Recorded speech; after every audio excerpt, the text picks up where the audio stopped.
situated here.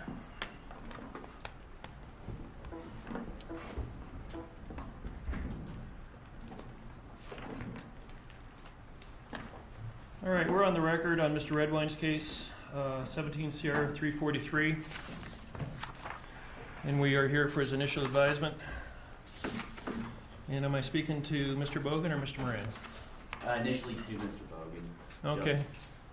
Justin Bogan and Johnny Moran on behalf of Mark Redwine. He appears in custody. Do you need me to go through a formal advisement with your client? Your Honor, we will waive formal advisement as to the substance of the indictment. We would ask the court to read the charges and penalties as to counts 1 and count 2. And do you want me to go through his rights also? Yes, we're also asking for a Rule 5 advisement. Okay. Would you like him to rise for that? Yeah, please. Would you please stand up, Mr. Redwine? Mr. Redwine, you have the following rights. You have the right to remain silent. Any statement you make can be used against you. You have the right to have an attorney. If you cannot afford one, an attorney will be appointed for you, and you have 2 attorneys that are representing you now and will continue representing you as long as you're in custody. Any plea you make must be voluntary, can't be the result of any undue influence or coercion, and you have a right of a jury of 12 to decide whether or not you're guilty of the charges. You don't have a right to a preliminary hearing because this was an indictment. However, if your attorneys file a motion pursuant to 165204, subsection K, I will review the transcripts of the grand jury to make a determination whether or not probable cause exists to see whether or not the case can go forward. The indictment against you states that on or between November 8th, 2012 and November 19th, 2012, or triable in the County of La Plata, State of Colorado, Mark Redwine unlawfully, feloniously, and knowingly caused the death of Dylan Redwine in violation of Section 18-3-103, subsection 1 of the Colorado Revised Statutes. That's a Class 2 felony. Count number 2 states that on or between November 18th, 2012 and November 19th, 2012, in or triable in the County of La Plata, State of Colorado, Mark Redwine unlawfully, feloniously, knowingly, or recklessly caused injury to or permitted to be unreasonably placed in a situation that posed a threat of injury to the life or health of a child, namely Dylan Redwine, that resulted in the death of the child in violation of Section 18-6-401, 1A and 7AI of the Colorado Revised Statutes. Both of these charges are Class 2 felonies. They are potentially punishable by 8 to 24 years in the Department of Corrections. Aggravating circumstances could increase the penalty to 48 years. Mitigating circumstances normally would decrease it to 4 years. If there is a prison sentence, there's a mandatory 5 years of parole. You could also be fined between $5,000 and $1 million. Because the count number 1 murder is a crime of violence, and because count number 2 child abuse resulting in death is I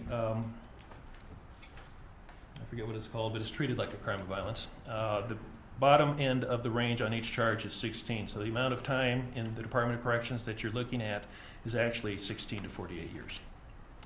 So do you understand what your rights are? I do. Do you understand what the charges are against you? I do. And do you understand what the potential penalties are? I do. Yeah, thank you. You can have a seat. Next thing to do is probably to talk about bond. So, Mr. Champagne. Your Honor, I have 2 folks that would like to speak to the court regarding bond. Ms. Elaine Hall and Mr. Corey Redwine. Okay. At your discretion. Now would be the time to do it. If you'd ask them, whoever wants to come up first to the lectern. People present Ms. Elaine Hall. Just stand at the lectern, please. Ms. Hall, what would you like to tell me about bond? I thank you for the opportunity to speak in front of you. I think it's important to stay where we are with the $500,000 cash bond. Over the past 4.5 years, and even prior to that, I have been in fear. I think Mark's personality has changed a lot during the last couple of years, and it's become very sporadic, very curious.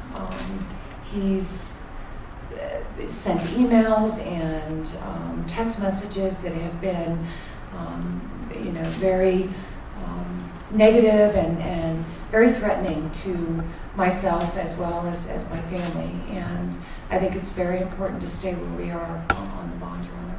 Thank you. Thank you.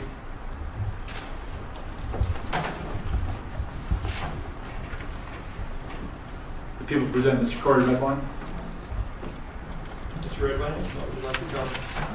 Your Honor, being raised by Mark Redwine in a house of violence, it's imperative, in my opinion, that we keep the bond where it is for the safety of not only me and my mom, but my family as well, my son.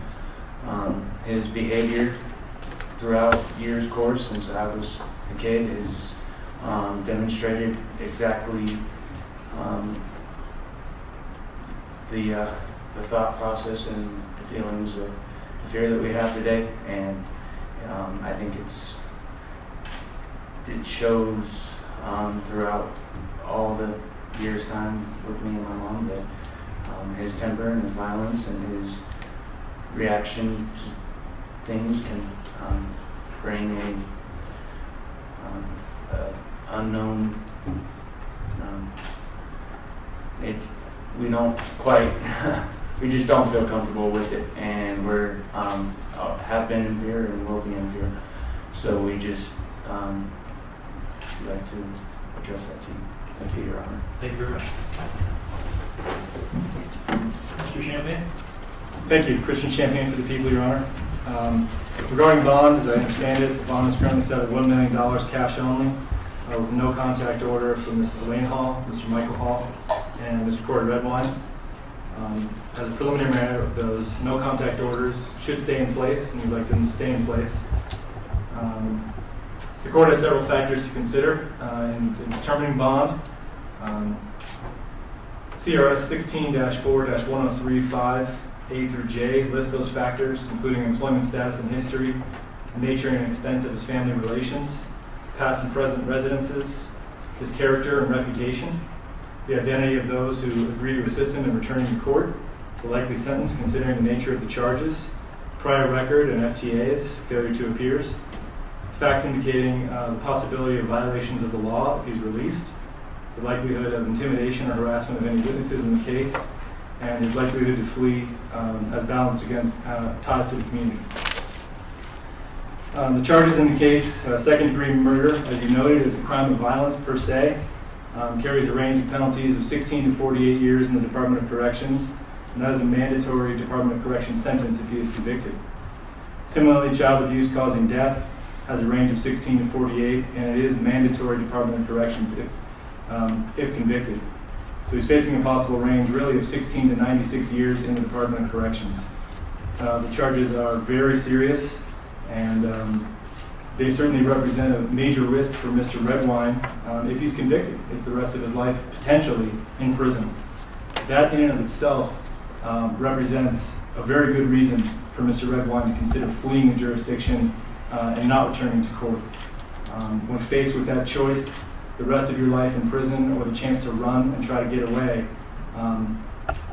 we have reason to believe that Mr. Redwine is a flight risk and would take the chance to run. He scored a CPAT of 2, which is fairly low, given that he really doesn't have a lot of criminal history to speak of. His criminal history involves a child abuse, menacing, third-degree assault, trespassing case. He was found convicted only of disorderly conduct after a plea agreement. Those remaining charges were dismissed. That was in the year 2003. In 1992, Mr. Redwine was convicted of a misdemeanor theft charge in, I want to say, Colorado Springs. That's right. Under a previous name, Mark Allen Whittington, in 1979 in Greensboro, North Carolina. He was charged with breaking and entering, 2 counts. Later convicted of trespassing related to that charge. And in 1982 was charged with burglary in the first degree in Greensboro, North Carolina, and that charge was later dismissed. So his criminal history is not very extensive, but it does show a prior charge of child abuse, which I think is relevant in this case, and something the court should take into consideration. The fact that these charges are considered to be crimes of violence, or the second-degree murder is a crime of violence, underscores for the court, legislatures believe that these are some of the most heinous crimes in our society. That's something that the court should take into consideration. It's not necessarily one of the enumerated factors in the bond statute, but it's important to note that the legislature saw fit to put people who are convicted of these crimes away potentially for the rest of their life. And these are some of the most terrible, heinous, awful crimes that anybody can commit. And Mr. Redwine needs to be seen in the light of those charges. He's a man with a temper. He's a man with a propensity to risky and violent behavior. And that's spoken to directly by Ms. Hall and Mr. Redwine, that they know this person. He's been sending them harassing, threatening, menacing emails. Mr. Redwine himself, experienced, as he called it, a house of violence growing up. And, Mr. Redwine, who's charged here as a defendant, is known to have a serious temper, and especially relating to the facts surrounding this case and these charges. The evidence will show that Mr. Redwine has lashed out at people who have made accusations against him and even threatened violence against those people. He does not have strong ties to this community. Mr. Redwine does own a home here in the Vallecito area. He's not lived in that home for several years. To the best of our understanding, Mr. Redwine has been living in the Phoenix area, working as a long-haul trucker for at least the last 2 to 3 years. And as a result, he really doesn't have strong ties really to anywhere, and certainly not anywhere in LaPlata County. The fact that he's a long-haul trucker means that he has lots of potential connections in places that he's seen that he could run to and try to disappear. And the fact that he doesn't have strong ties here represents a heightened flight risk. As you know, Judge, the bail statutes were reformed in 2014, and the authors of those bail reform statutes actually came here and spoke to us. I believe you were in the audience that day. And one of the things that they addressed was that they did not consider or take into account in redrafting the bond statutes the egregiousness or heinousness of the crime committed by the defendant. We've seen other cases where people have committed terrible crimes but have very low criminal histories, very few arrests, if any, and would come out as a CPAT of 1. It doesn't send the right message to release those types of people back into the community with very low bonds. And the egregiousness or heinousness of their crime should be taken into consideration. It's an important message to our community for them, all of us, to understand that our community takes this very seriously. Our court system is going to take this very seriously. And any major reduction in bond would be sending the wrong message to the community that we're not taking it seriously. This man's crime is terrible. It shows his character. It shows that he's not a trustworthy and reliable person. The court essentially has to make a decision. Do you trust this person to return to court and not commit any crimes once they're released? The history behind him, his family's statements, and his own terrible acts show that he is not someone that you should trust with a bond reduction and trust to be released into this community. And we're asking you to keep the bond as it stands, $1 million cash only. If the court is inclined to set bond conditions, the bond conditions we would seek involve supervision by pretrial services of the LaPlata County Sheriff's Department. As part of that supervision, we would request a GPS monitor, that he have regular telephonic check-ins with the pretrial services, that he not be allowed to possess any weapons, that he not be allowed to possess alcohol or consume alcohol. Alcohol is known to play a major factor in Mr. Redwine's life. He has, at the time of the crime, was a chronic drinker and a chronic alcoholic, and we have every reason to believe that there was alcohol on board when he committed this terrible crime. So we're asking for a no alcohol condition. We're asking for an order that he not have any contact with any of the witnesses in the case, and that he remain in the state of Colorado if he's able to post his bond. Thank you, Judge. Nothing further. All right, defense?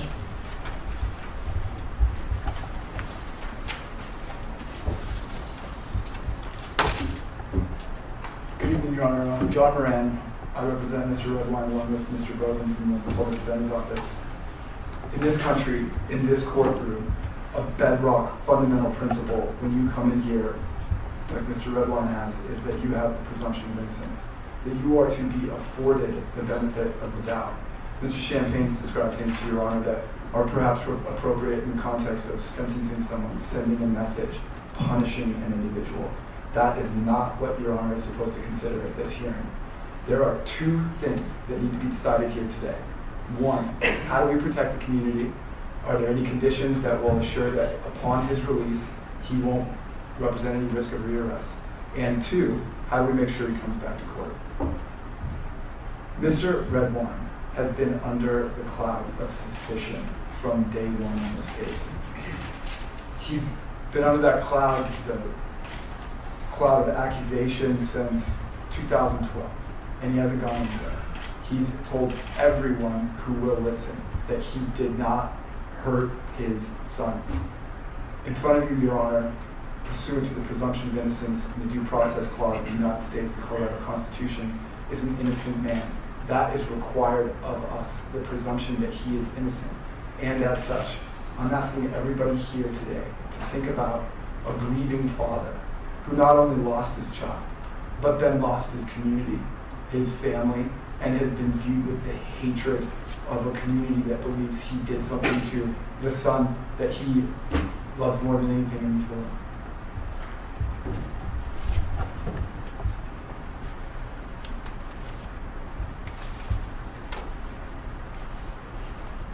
As to whether or not he represents any sort of flight risk, this is actually second-degree murder. Mr. Redwine has been accused of first-degree murder for 5 years and has lived in the light of day, in the light of television station production stages. He's told everyone, including law enforcement, over and over and over again, please help me find my son. Please help me figure out what happened to my son. But instead, he's been met with accusation and innuendo.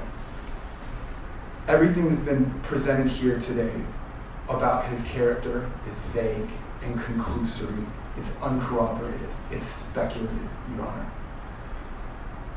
His character is something 16.4.103 suggests that Your Honor should consider.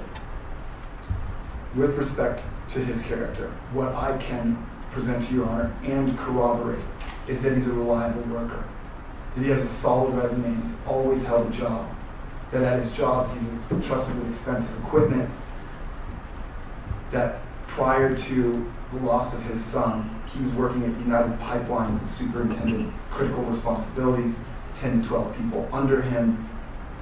Those things that I can demonstrate speak to his character.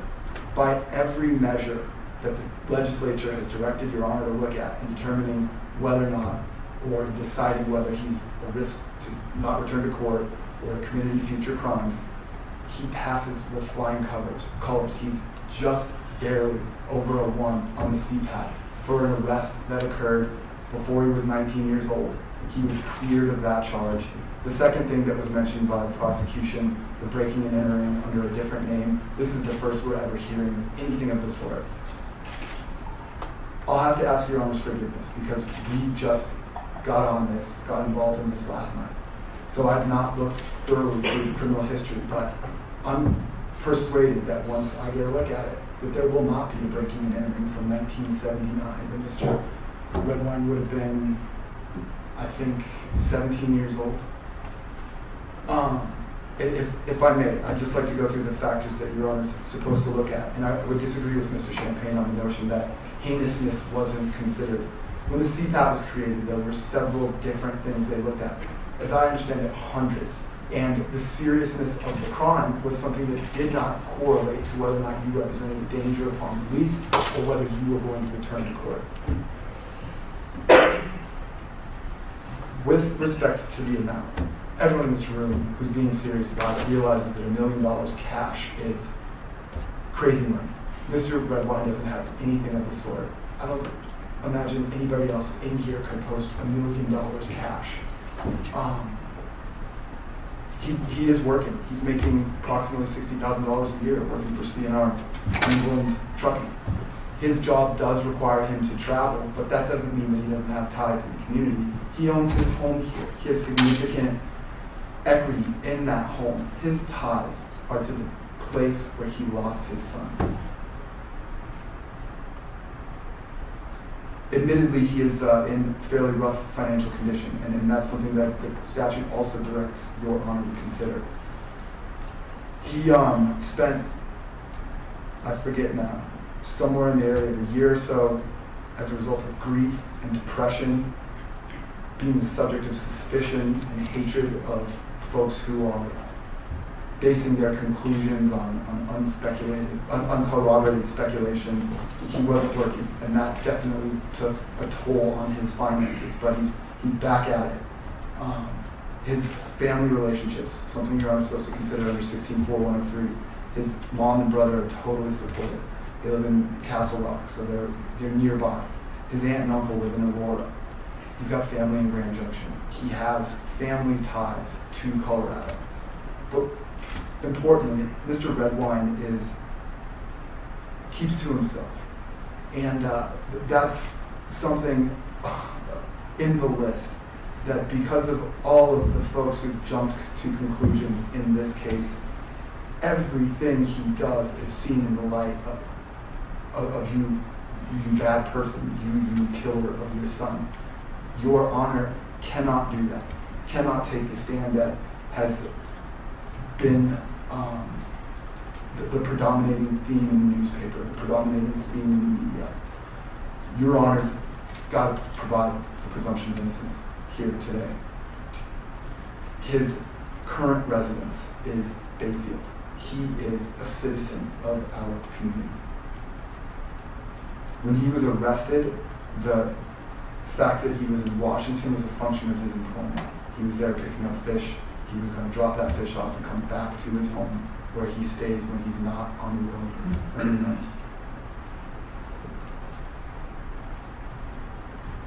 With respect to his ability to get to court, he's demonstrated through several different proceedings that have gone on in this courthouse that he makes his court dates. The prosecution wasn't able to point to anything suggesting that he has a history of failure to appear. And based on the contentious nature of the divorce, he had hearings over and over and over again. He has never missed any of them.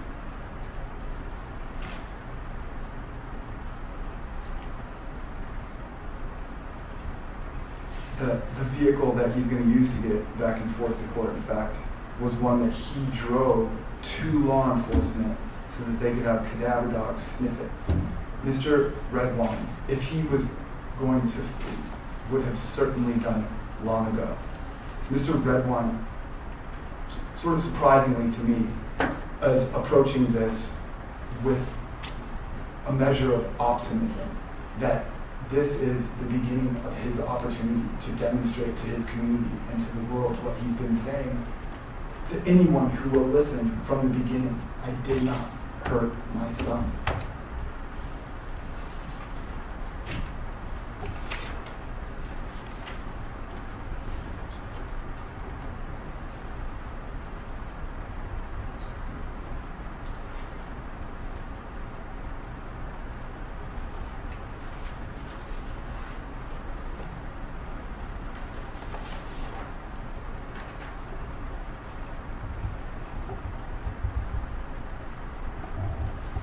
One thing that the prosecution is suggesting that Your Honor weigh more heavily than other things, the nature of the offense, the possible probability of conviction and likely sentence. The probability of conviction, I would suggest to Your Honor, is not strong in the way it often is in cases that come before this court. If it were, we wouldn't be 5 years, 4 years, 10 months from Dylan's disappearance before Mr. Redwine is sitting in the courtroom. If the probability of conviction were higher, it wouldn't have passed through one prosecutor and another sheriff's office. We're now in the second prosecutor, the second sheriff. I think that's some demonstration, something the court would consider as to probability of conviction, but also importantly with respect to probability of conviction. Your Honor is well aware of the cases where the person appears in this courtroom and it's obvious they did it. They got caught in a getaway car, they made a confession, the DNA was there. In that case, it's fair, and I think that's what the legislature was getting at, including this in 16.4.103 to say, this person knows full well they're going to get convicted of something. Why wouldn't they hightail it? Mr. Redwine has been able to make that calculus for the last 4 years, 10 months. He's known that there are active people seeking every day to make sure that he goes to prison for the rest of his life for first-degree murder. What we're here on is second, and I do think it is 16 to 48, as Your Honor advised. And because my impression in reading the indictment and the true bill is that the evidence is going to be the same for both counts. They're going to have to run concurrent. So we're talking about 16 to 48 here. And more than that, we're talking about a situation where with the way parole determines parole eligibility, 55% based on Mr. Redwine's lack of criminal history. So while extremely serious, also nothing like the types of sentences that should cause a court to say this is certainly going to induce someone to flee. And again, Mr. Redwine, if he was going to go, already would have done it. He's been facing now the loss of his son, his family turning on him, the paper casting him in a way that causes his community to hate him. He's dealt with vigilantes, breaking things at his house, broken windows, cables cut, things stolen. Every private moment of his life has been held up to hostile scrutiny, and he still had hung his head high and said, I did not do this. Not only is that his solemn claim to this court, but it's this court's duty to afford him that benefit of the doubt, that presumption of innocence. This grieving father lost his son and has been falsely accused of killing him. This is his chance. He's going to get to dispel that cloud of suspicion. In a certain respect, despite appearing in front of you in shackles, he is looking forward to the opportunity to get the shackles of accusation off of him. There's been nothing preventing him. He would have been well within his rights as a citizen to move to the North Pole if he had something to hide. He has not done so. He doesn't have a passport. He will happily agree with a condition of his release being that he not obtain one. I was actually discussing that with him a few minutes ago. Why not? You make more money as a trucker if you can go across the Canadian border, across the Mexican border, and for the very reason he doesn't want to give anyone any other reason to be concerned, he hasn't sought anything like a passport. So that's a fine condition. The suggestion that alcohol was involved in this, I haven't had the benefit of reading through 12,000 pages of. I don't believe that was said. Just that the alcohol in other instances, I believe is what you said. It was a Mr. Champagne. That was brought for Mr. Redwine. Yes, Your Honor. And that alcohol was on board on the day of. I don't think that's what was said. Okay.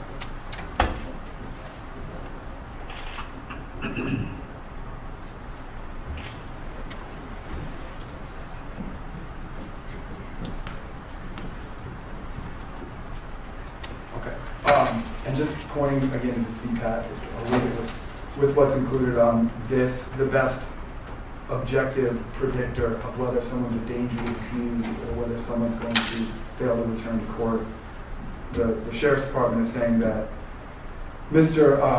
Redwine self-reported a lack of current problem with alcohol. The professional judgment of the Sheriff's Office is the pastor, current problems with alcohol don't exist. He got a 0 on the CPAT there. There's nothing in his criminal history, DUIs, drunken disorderlies that would suggest that he does. I get everyone's want to protect Dylan Redwine. Mr. Redwine also grieves deeply for his child. And added to that, he's faced the suspicion of false accusation. Your Honor, we're asking this court to afford him what this court is obligated to afford him. 1, the presumption of innocence. And 2, based on the 8th Amendment of the United States Constitution, Article 2, Section 19 and 20 of the Colorado Constitution, a bail that he can post. $1 million cash is a joke. Money's got to be narrowly tailored to legitimate conditions. And in this instance, money, if it's something that Your Honor's going to use to seek to have him not be a danger to the community, that's not narrowly tailored, because you can only lose the money under 16.4105 subsection 1 if you fail to appear. Money's only really tied to appearance, and his willingness to appear has been demonstrated over and over and over again in all his meetings with law enforcement, in all of the deliveries of property to law enforcement, in standing out of the way when they search his home over and over and over again.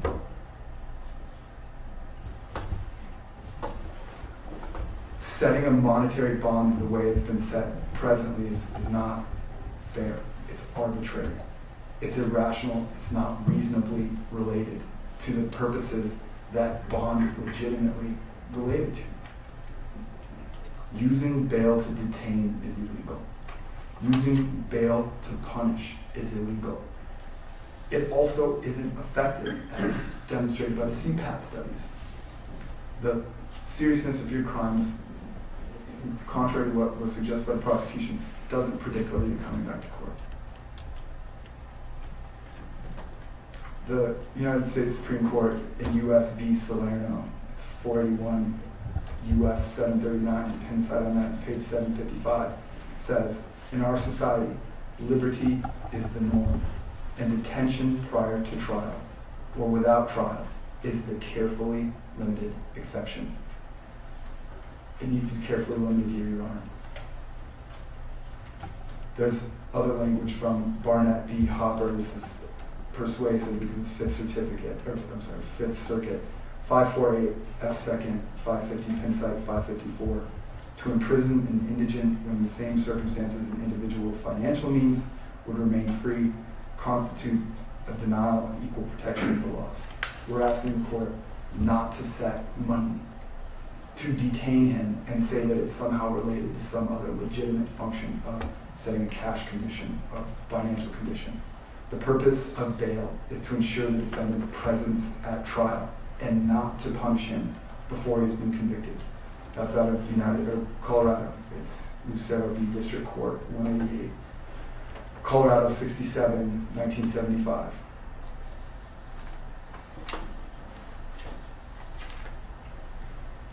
When the prosecution talks about the heinousness, the ugliness of the crime, we at the defense table listen, because what's happening there is that they're advocating for the individual's punishment. This is not where punishment is determined.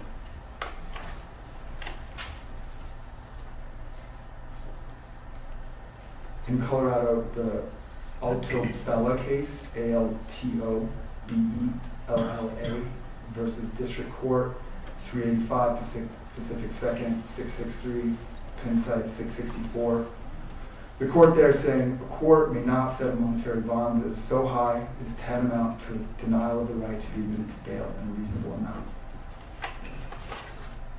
That's where we're at currently. If the court were to honor the requests of counsel, that's where we would remain. Bonds set so high it's tantamount to the denial of bail. The legislature knows how to do that. In the proof evident presumption grade circumstance, bail can be denied. It's fundamentally dishonest to suggest that I'm going to deny it and I'm going to do it by setting it so high that I know no human can touch it. Again, that's where we believe the bond is at right now. Finally, Judge, the statute, the change to the statute referenced by Mr. Champagne, 16.4.103.4a, requires the least restrictive condition. And at this point, money is the most restrictive. We're asking this court to set a PR bond for Mr. Redwine.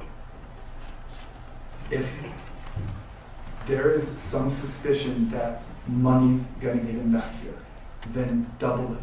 Make it $2 million PR bond. If it's forfeiture of money, which we're assuming is gonna get him back to court, then give him a PR bond with that amount such that if he ever fails to appear, then he's out $2 million and he'll never be able to get his release again.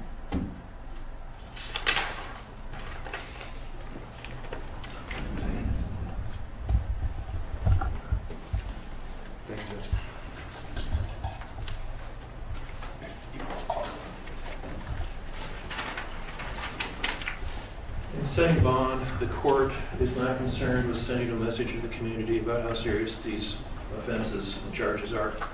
That's not appropriate for the court to do. I will point out to counsel that appearing on divorce court appearances versus appearing on Class 2 felonies are two different things. It's a whole different ballgame in terms of whether or not somebody's going to appear. I'm also going to take judicial notice that over the past 5 years, for almost 5 years, I've reviewed quite a few of the search warrants. I've seen a lot of the allegations against Mr. Redwine. I'm probably more informed about the evidence against Mr. Redwine than defense is at this point because of that. I imagine counsel is right that these sentences cannot run consecutively, although I'm not positive about that and I'm not making any ruling on that.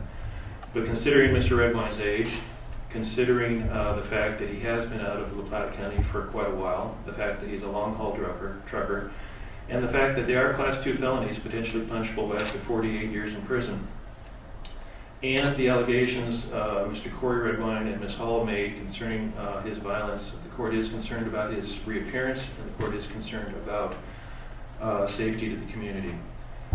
I do feel the $1 million cash-only bond is excessive. I think that's too high. I am going to lower that bond. Court is going to set bond at $750,000 cash or surety, conditioned upon release to pretrial services. There will be GPS monitoring, daily check-ins with pretrial services if he makes that. No possession of weapons. I'm not going to add an alcohol condition. I've not seen that anywhere in anything I've ever seen before. He can have no contact with any witnesses. There will be a protection order entered that they have no contact with Mr. and Mrs. Hall or Corey Redwine, and compliance with that protection order is also a condition of the bond. With that, there were several motions filed that got filed today. We had a brief discussion about this in chambers. The parties agreed that we would set a hearing on that on September 8th of 2017 at 3 o'clock, at least the initial motions that were filed. The court will also be issuing another order about the release of information by court staff, attorneys, police officers, and attorney staffs. I expect counsel to inform everybody as to that order that will be issued as soon as I get back to chambers. With that, is there anything else we need to do today? Not from the people, Your Honor. Not at this time. We'd like to reserve bond I with a written motion that will follow up. file a written motion and we can talk about it down the road. Thank you. All right. We'll be in recess. Mr. Champagne, will be Yes, sir. Yep.